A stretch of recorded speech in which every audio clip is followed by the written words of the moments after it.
출애굽기 20장 3절에서 6절까지만 읽습니다. 너는 나 외에 다른 신들을 내게 있게 하지 말지라. 너를 위하여 새긴 우상을 만들지 말고 또 위로 하늘에 있는 것이나 아래로 땅에 있는 것이나 땅 아래 물속에 있는 것에 아무 형상이든지 만들지 말며 그것들에게 절하지 말며 그것들을 섬기지 말라. 나 여호와 너의 하나님은 질투하는 하나님인즉 나를 미워하는 자의 죄를 갚되 아비로부터 아들에게 3, 4대까지 이르게 하거니와 나를 사랑하고 내 계명을 지키는 자에게는 1000대까지 은혜를 베푸시니라. 아멘. 할렐루야. 오늘은 자녀에게 복이 되는 부모, 이렇게 제목을 정하고 어버이 주일 말씀을 전하도록 하겠습니다. 어버이 주일이 되면 보통 우리가 자녀들에게 내 부모에게 공경하라, 이런 설교를 많이 합니다. 근데 오늘은 부모님을 향한 설교를 하려고 합니다. 왜냐하면 우리 교회에 이렇게, 요즘 교회들이 다 그래요. 생각해 보면 공경해야 될 사람보다도 공경받아야 될 분들이 더 많아요, 교회에. 그래서 공경받아야 될 부분, 공경을 받아야 될 분들에게 부모 공경하라고 설교하기가 좀 어색해요. 그래서 오늘은 자녀들이 부모를 공경하라 하는 것은 당연한 자녀들의 이치이지만, 그러나 자녀들이 부모를 공경하려면 하나님의 복을 받아야 공경을 하는 거예요. 자녀들 자체도 자기 살기도 힘들고 어버이날 돌아오면 부담되는 자녀들이 있다면 그것도 좀 그렇잖아요. 그래서 자녀들이 복을 받아야 부모님도 공경을 받는 거지요. 그래서 자녀들이 은혜와 복을 받아서, 그래서 그 받은 복으로 자녀들로부터 우리가 공경을 받게 되는데, 자녀들에게 복되게 하는 부모님들이 있어야 되는 거예요. 하나님의 은혜와 복을 자녀들이 받으려면 부모님과 아주 밀접한 관계가 있다 하는 것을 오늘 말씀드리려고 합니다. 은혜와 복은 하나님이 가지고 계시죠. 그렇죠. 하나님 외에는 다른 곳에는 복이 없어요. 하나님께서 만든 이 해와 달과 별들은 하나님의 창조물이지 거기에 복이 없어요. 그래서 오래전부터 태양이 신이라고 생각하고 태양신을 믿는 많은 그러한 옛날 사람들이 있는데 다 헛짓이죠. 태양이 무슨 복을 가지고 있어요? 태양을 창조하신 하나님이 복의 근원이시고 그분이 복을 가지고 계시는 거죠. 하나님은 그래서 아담과 하와를 창조하시고 복을 주셨어요. 왜냐하면 하나님은 복을 가지고 계신 분이기 때문에 복을 주셨어요. 그래서 창세기를 읽어보면 다 믿음의 사람들은 복을 받았어요. 아담과 하와에게 복을 주셨고, 또 노아에게도 복을 주셨고, 아브라함에게도 복을 주셨고, 그의 아들 이삭과 그리고 야곱과 그 12지파들에게도 하나님은 복을 주셨어요. 그래서 하나님이 우리 자녀들에게 은혜와 복을 주십니다. 하나님의 복을 우리는 물질로만 생각하면 안 돼요. 돈 많이 버는 것, 그것이 복이라고 생각하면 안 돼요. 여러분, 하나님이 주시는 복 중에 가장 큰 복은 은혜의 복입니다. 은혜의 복. 은혜라고 하는 것은 뭐예요? 말씀드린 대로 하나님께서 우리의 행위와 상관없이 공짜로 주시는 하나님의 선물이죠. 우리의 행위와 상관없이 주시는 하나님의 복, 이게 은혜인 거죠. 그래서 은혜는 복 중에 복인 거죠. 하나님은 거룩하시고 의로우신 분이죠. 공의로우신 분이죠. 그래서 그분은 복을 내릴 때에는 반드시 복의 근거가 있어야 되는 거예요. 그리고 하나님은 그 사람이 어떤 죄를 지면 반드시 공의의 하나님이기 때문에 심판을 내리고 벌을 주셔야 그 하나님이 진짜 하나님, 공의의 하나님이 되시는 거예요. 그런데 하나님께서 어떤 사람에게는 은혜로 대해 주셔요. 하는 짓 보면은 복 받을 짓을 하나도 안 하는데, 그런데 웬 복을 그렇게 받고 살아가는지 몰라요. 은혜예요, 은혜. 그 사람의 행위와 상관없이 복을 받는 사람들이 있는, 하나님은 어떤 죄를 지으면 반드시 그 죄에 대해서 심판하시고 공의로운 그 심판을 그에게 내리게 되는데, 하나님께서는 그 사람에게는 희한하게 벼락이 안 떨어져요. 우리가 생각할 때 벼락 맞을 사람 같은데 안 떨어져. 왜 그럴까? 은혜라는 거죠. 은혜 받은 사람이라는 거죠. 보통 사람은 복 받는 일을 행해야만 복을 받는데, 그 행위와 상관없이 복을 받는 사람들이 있더라는 거죠.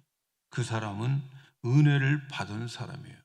그래서 여러분, 이 세상의 복 중에 가장 큰 복, 좋은 복은 은혜 받는 복이에요. 은혜 받는 복. 내 행위대로 하나님께서 나를 다루시면 나만 할 길이 없어요. 하루에도 골백 번 죽어요. 그런데 오늘 또 살아가고 있단 말이죠. 이게 뭐예요? 은혜란 말이죠. 은혜. 오늘 우리가 읽은 말씀에 보면 하나님은 어떤 사람들에게는 벌을 내리는데, 자기뿐만 아니라 그 아들, 그리고 그 아들의 아들, 손자, 그리고 손자의 또 아들까지 하나님께서 그들에게 벌을 내리시는 자들이 있다는 거죠. 아들이나 그리고 아들의 아들, 손자, 손자의 아들, 증손자까지 복을 내린다는 거죠. 손자가 복을 받지 못하면 얼마나 마음이 아플까요? 그럼 어떤 분들은 아들보다도 손자가 더 이쁘다고 그러잖아요. 손자 보고 싶어가지고. 아들은 안 보고 싶은 거예요. 손자 보고 싶어요. 그래서 그런 말을, 이럴 줄 알았다면 손자부터 날걸, 이렇다고 그러잖아요. 근데 그 손자가 벌을 받아요. 그 손자가 잘못돼요. 그런데 더 나가서 그 손자의 자녀들도 복을 받지 못해요. 똑같이 살아가는데 어떤 자녀들은 특별한 일을 하지 않았음에도 불구하고 왜 이렇게 똑같이 살아가는데, 똑같은 회사도 다니고 똑같은 학교도 다니고, 그런데 저 사람은 남들이 보기에 무슨 복이 있을까? 그 정도의 마음이 들도록 복을 많이 받은 사람들이 있어요. 그들이 특별히 착한 일을 해서, 엄청난 선행을 해서 그렇게 복 받는 것도 아닌데, 그런 일도 없는데 저 사람들의 삶에는 뭔가 모르게 하나님의 은혜와 복을 받는 사람들이 있어요. 하는 것마다 잘 돼요. 어떤 때는 시기가 날 정도로 잘 되는 사람들이 있어요. 사랑하는 여러분, 이런 일들이 우연일까요?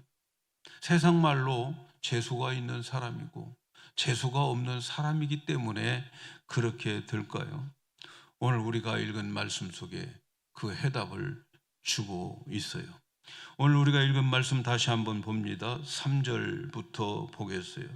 너는 나 외에 다른 신을 내게 있게 하지 말라. 너를 위하여 새긴 우상을 만들지 말고, 또 위로 하늘에 있는 것이나 아래의 땅에 있는 것이나 땅 아래 물속에 있는 것에 아무 형상이든지 만들지 말며, 그것들에게 절하지 말며 그것들을 섬기지 말라. 나 여호와 너의 하나님은 질투하는 하나님인즉 나를 미워하는 자는 그의 죄를 갚되 아비로부터 아들에게까지 3세대까지 이르게 하려니와 나를 사랑하고 내 계명을 지키는 자에게 천대까지 은혜를 베푸느니라. 해답이 나와 있잖아요. 자녀들이 벌을 받고 은혜를 받고 복을 받는 것 왜 받을까? 거슬러 올라가서 보니까 결국은 부모에게 달려있더라 하는 말씀 아닙니까?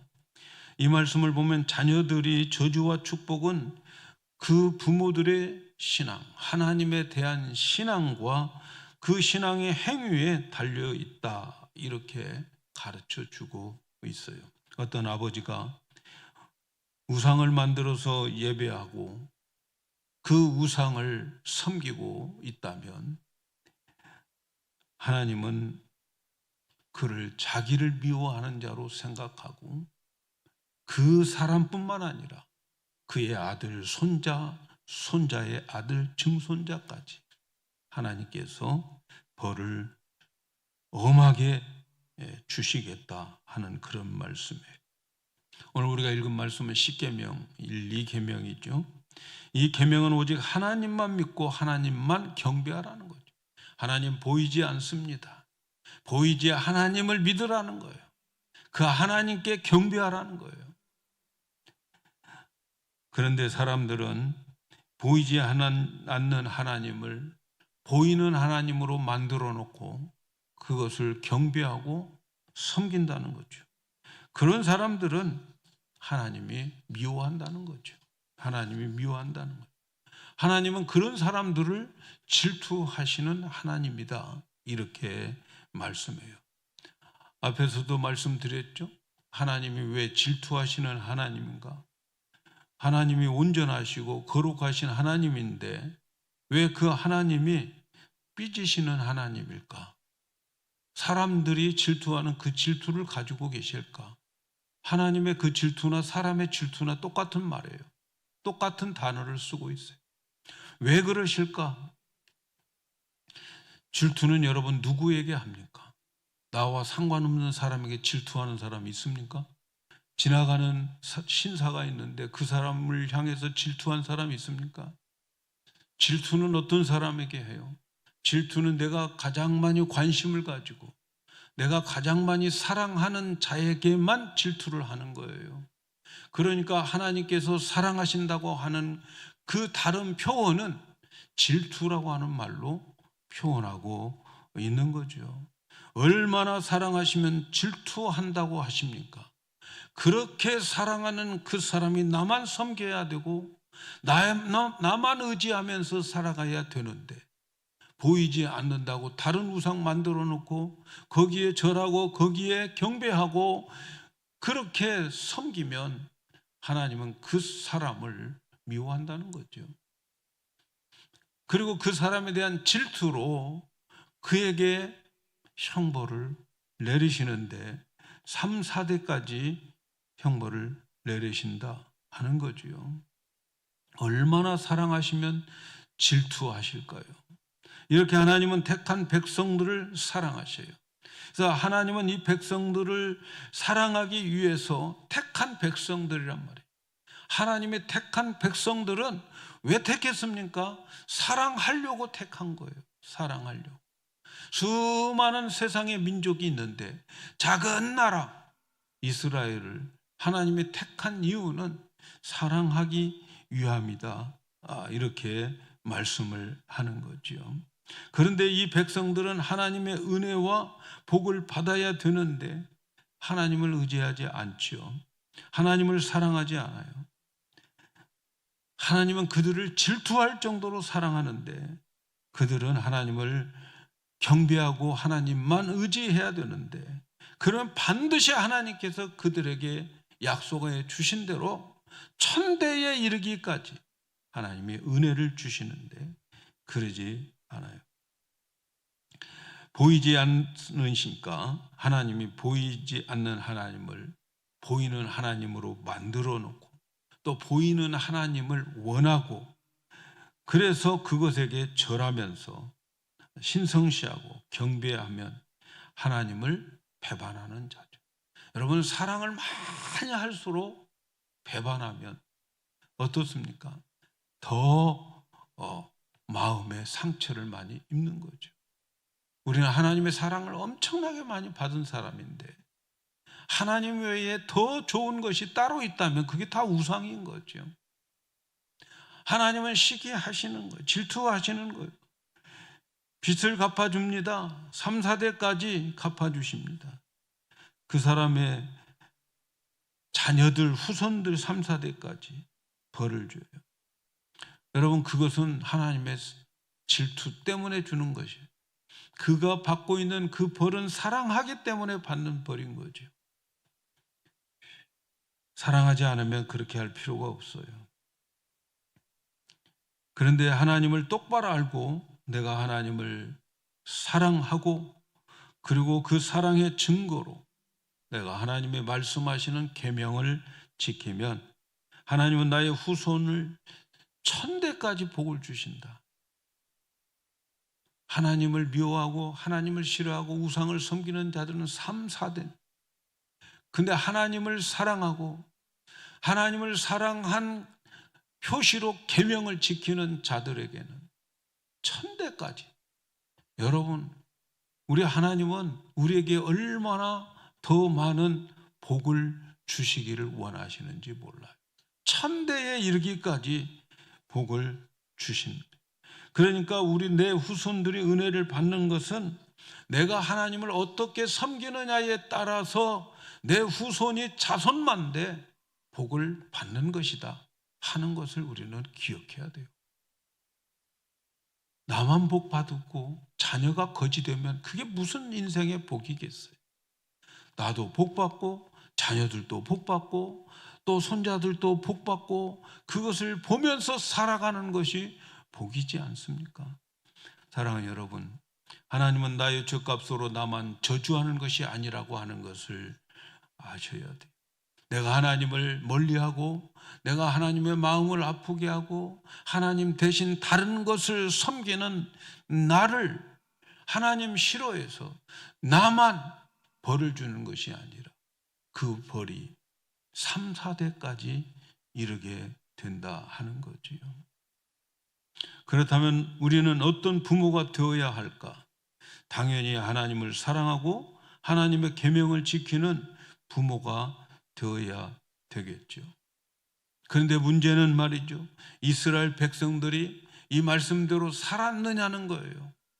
이스라엘 백성들이 이 말씀대로 이 계명대로 살았어요? 못 살았다는 거죠. 못 살았다는 거죠. 그래서 여러분, 지금부터 드리는 말씀을 잘 귀담아 드셔야 돼요. 여기서부터는 좀 정신을 차리고 들으셔야 돼요. 먼저 이 말씀이 어떻게 주어졌는가를 알아야 돼요. 지난번에도 제가 대충 말씀을 드렸어요. 십계명을 받기 이전에 하나님께서는 이스라엘 백성들을 애굽에 400년 동안 종노릇 하고 있었는데 그들을 해방시켰어요. 그들을 해방시켜서 그리고 그들을 해방시킨 그 이유와 목적은 단지 노예에서 해방시키기 위한 것이 아니에요. 하나님은 그들을 해방시켜서 그들과 언약을 맺어서 그래서 하나님은 그들의 하나님이 되어주시고 그리고 그들은 하나님의 소유가 되게 하시고 제사장의 나라가 되게 하기 위해서 언약을 세워주신 거죠. 그래서 그러기 위해서 하나님은 이 언약을 세우기 위해서 창세기 19장에서 내가 너희들을 독수리의 날개로 업어서 여기까지 데리고 왔다.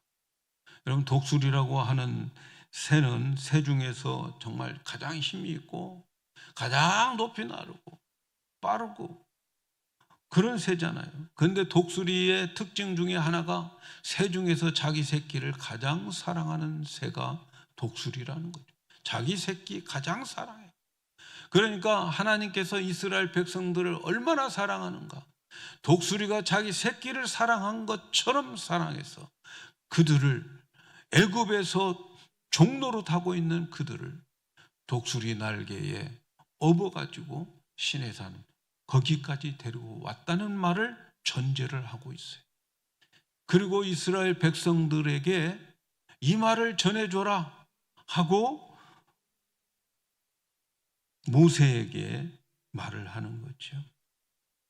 하나님께서 모세에게 말을 하면서 내가 이제부터 그들에게 전해주는 이 말을 잘 들어라. 그래서 내가 그들과 언약을 맺겠다. 그들과 언약을 맺어요. 언약이라고 하는 것은 하나님은 변치 않는 약속이에요. 이스라엘 백성들과 언약을 맺겠다 이렇게 말씀해 주는 거예요. 그래서 이 언약을 지키면 그들은 내 소유가 되고 그리고 하나님의 제사장의 나라가 되겠다. 그래서 출애굽기 19장 5절 6절에 그런 말씀이 있어요. 세계가 다 내게 속하였나니 너희가 내 말을 잘 듣고 내 언약을 지키면 이제 언약을 세울 거예요. 언약을 지키면 너희는 열국 중에서 내 소유가 되겠고 너희가 내게 대하여 제사장 나라가 되고 거룩한 백성이 되리라. 그러면서 너는 모세에게 이스라엘 자손에게 이 말을 전해줘라. 이 말을 고해라. 이렇게 말씀하지요. 그래서 하나님은 내 언약을 지키면 이런 축복을 주겠다고 모세에게 전달을 하도록 합니다. 그래서 이스라엘 백성들에게 모세가 다 장로들을 불러놓고 하나님께서 이렇게 언약을 세우시겠다고 하는데 그 언약을 지키겠는가? 어쩔래? 물어보는 거죠. 그러니까 이스라엘 백성들이 우리 다 지키겠다고 그렇게 하나님께 전해 주라고. 그래서 모세가 하나님께 다 지키겠다고 하네요. 전해 줍니다. 그래서 하나님께서 그러면 이러이러한 정결 예식을 너네들이 하고 그리고 내가 너희에게 이 언약의 말씀을 주겠다. 그래서 그들이 다 정결하게 이스라엘 백성들을 하게 하고 하나님은 모세를 불러서 이제 언약의 말씀을 해 주시는 거예요. 그 언약의 말씀이 첫 번째가 나 위에 다른 신을 두지 말라.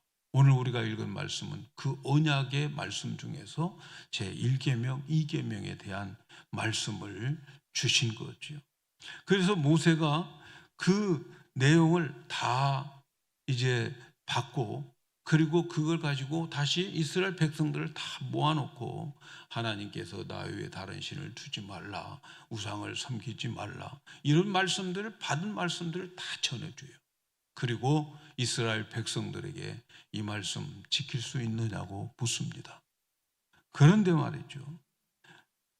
모세가 그 말씀을 지킬 수 있냐고 물었을 때 출애굽기 24장 3절에 모세가 와서 여호와의 모든 말씀과 그 모든 율례를 백성들에게 고하매 그들이 한 소리로 응답하여 가로되 여호와의 명하신 모든 말씀 우리가 준행하리다.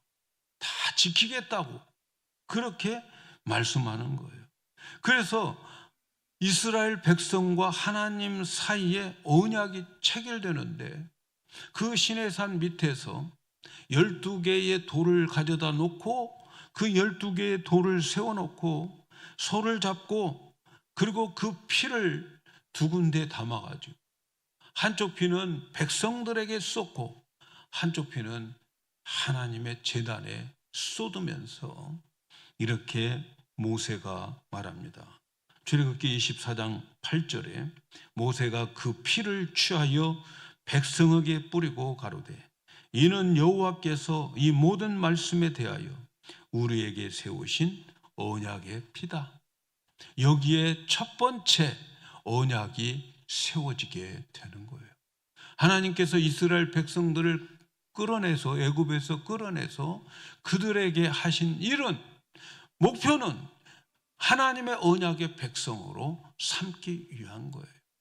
그래서 언약을 세우기 위해서 먼저 물어봐요. 너희들 지킬 수 있냐?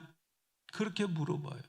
우리 지킬 수 있습니다. 그래, 그럼 내가 이러이러한 내용을 너희에게 주겠다 하면서 그 언약을 내용을 다 주고, 그리고 피로 언약을 맺습니다. 피로 맺는다고 하는 것은 생명을 걸고 맺는 거라는 거예요. 생명을 걸고, 하나님의 생명과 인간의 생명을 걸고 언약을 맺는 거예요.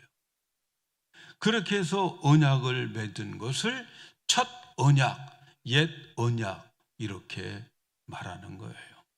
그런데 여러분, 이 언약을 이스라엘이 지켰느냐는 거예요. 나 외에 다른 신을 두지 말고, 우상 섬기지 말고, 우상 만들지도 말라. 첫 언약부터 그들은 못 지켰어요. 깨버렸어요. 그래서 이 언약을 체결하고 하나님께서는 모세를 불러요. 여호수아와 함께 불러가지고, 그 다음 하나님 무슨 작업을 하시는가? 성전에 대한 설계도를 보여주는 거예요. 성막에 대한 설계도를 보여줘요.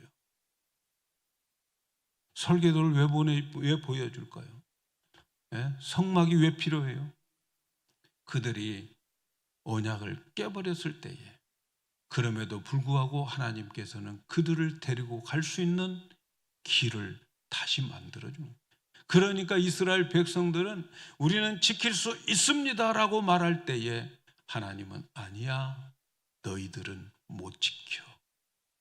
지킬 수가 없어. 이것을 깨달으라고 준 언약이 첫 언약이고, 모세와 시내산에서 맺은 언약인 거예요. 이 언약을 위해서 이스라엘 백성들을 끌어냈던 거죠. 근데 이 언약이 이제 모세를 불러서, 모세가 시내산에서 하나님으로부터 성막에 대한, 그리고 제사장에 대한, 그런 많은 제사법에 대한 이런 것을 듣고 있고 받고 있을 때에 이스라엘 백성들은 모세가 안 내려온다고, 모세가 안 보인다고 아론에게 찾아와서 우리에게 하나님이 없다, 우리가 볼 수 있는 하나님을 만들어서 그 하나님을 섬기자라고 제안을 한 거죠. 그 언약의 피, 뿌려진 피가 채 마르기도 전에 그들은 금방 언약을 깨뜨려 버린 거죠. 깨뜨려 버렸어요. 그리고 그 언약을 깨뜨려 버린 그들에게는 하나님께서 말씀하신 대로 3, 4대 이르기까지 이스라엘 백성들은 지금까지 그들은 하나님의 축복을 못 받아요. 우리가 볼 때에 이스라엘 민족들은 최고로 돈이 많고 부자예요. 여러분, 돈이 많고 부자가 복 받는 것입니까, 여러분? 이스라엘은 지금까지 시끄러워요. 지금까지. 그 이스라엘 백성들 가나안 땅에 들어가고, 가나안 땅에서 또 더럽히고, 성전도 만들어 놓고 또 더럽히고, 결국은 그들은 망해버리고 이스라엘은 없어져 버려요. 바벨론 나라에 완전히 파괴되어 버리고 포로로 잡혀가고 나라는 흔적도 없게 되는 거죠. 그들이 왜 이렇게 지키지 못했을까요? 왜 그들은 이 언약을 깨뜨렸을까요? 그 이유가 어디에 있을까요? 그것은 모세를 통해서, 사람인 모세를 통해서, 그래서 그 모세가 전해든 말을 인간의 귀로 듣고, 그리고 자기 의지와 결단 가지고, 노력 가지고 그 계명을 지키려고 했던 자들이에요.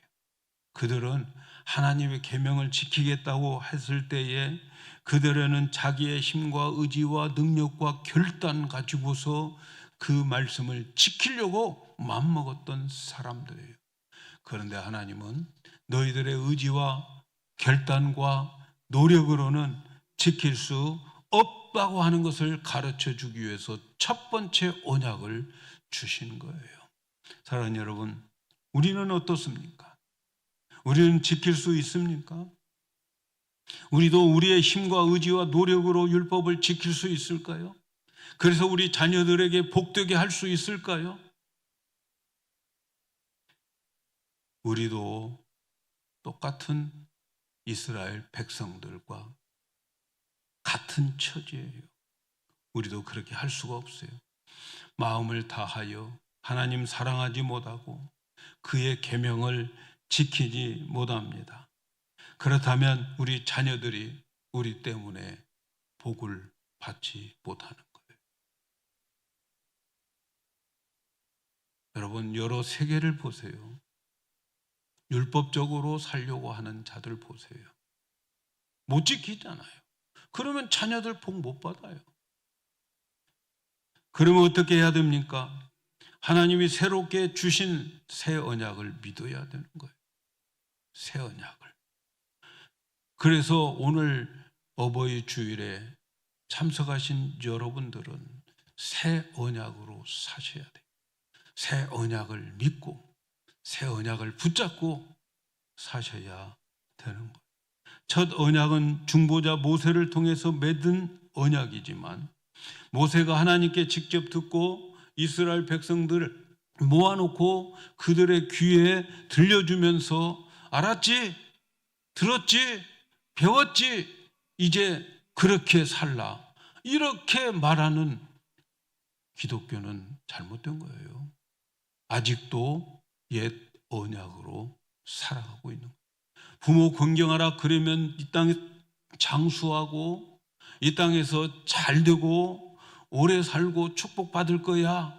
알았지? 성경에 나왔어. 이대로 너 부모 공경하면서 살아. 이렇게 전하고 끝난다면 그것은 옛 언약으로 살아가는 거예요. 이해가십니까? 그런데 하나님께서는 이스라엘이 완전히 망하기 전에 예레미야 선지자를 통해서 또 여러 곳에 모세를 통해서도 말해 주었어요. 새 언약을 말해 주었어요. 대표적인 게 예레미야 31장 31절 33절까지 읽습니다. 나 여호와가 말하노라. 보라, 날이 이르리니 내가 이스라엘 집과 유다 집에 새 언약을 세우리니 나 여호와가 말하노라. 이 언약은 내가 그들의 조상의 손을 잡고 애굽 땅에서 인도하여 내던 날에 세운 것과 같이 아니할 것은 시내산에서 맺은 것을 말하는 그것과 틀리다는 것이죠. 내가 그들의 남편이 되어도 그들이 내 언약을 파하였음이라.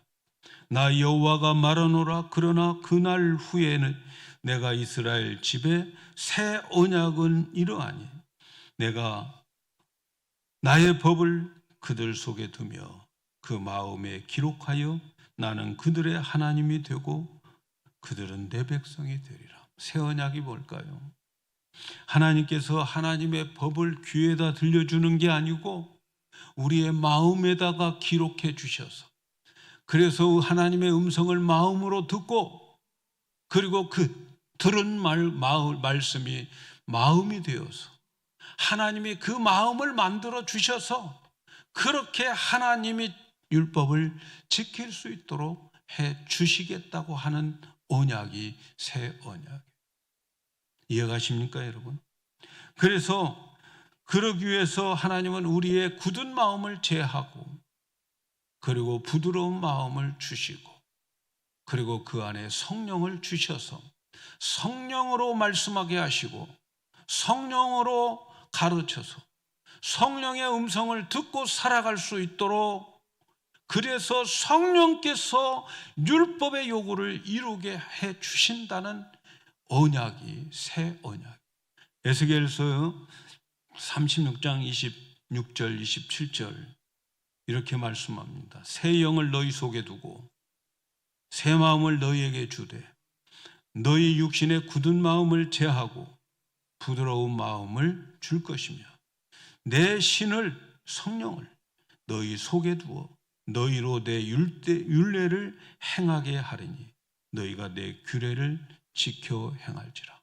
누가 그렇게 율법을 지켜 행할 수 있도록 해주신다는 겁니까? 성령님이. 성령을 우리의 마음에 새 영을 주셔서 성령이 우리 안에 오셔야 되기 때문에 우리의 죄를 사해야 되는 사건이 십자가의 사건이에요. 그래서 누구든지 예수를 믿으면 그의 죄는 다 하나님 앞에서 거룩하고 깨끗한 자가 되는 거예요. 예수님의 공로 때문에.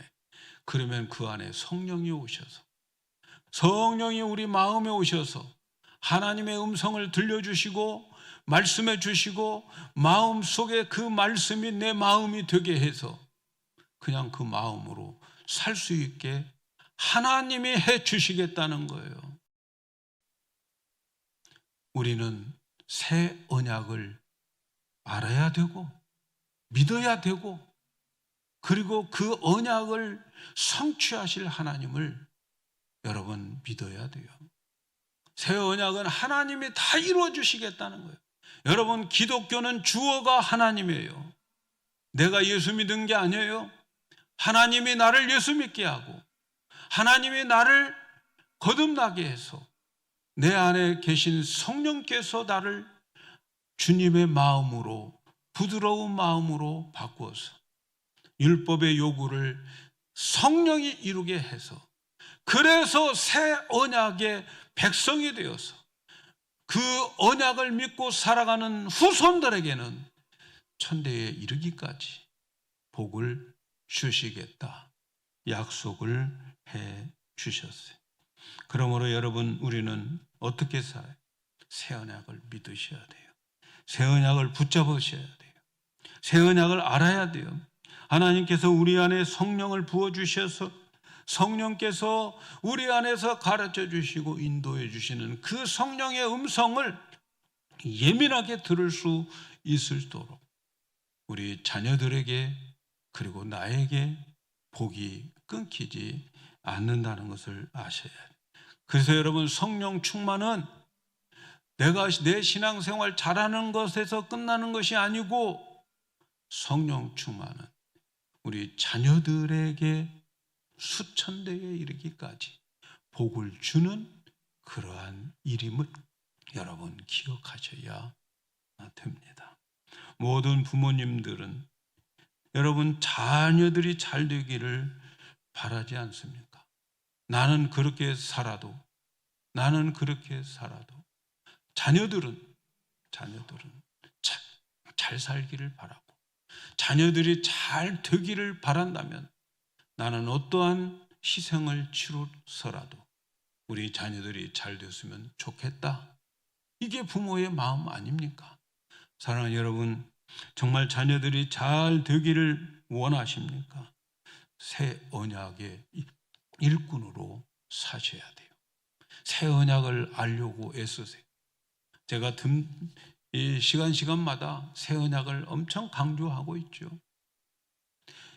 새 언약으로 살지 않는 신앙생활은 꽝입니다, 여러분.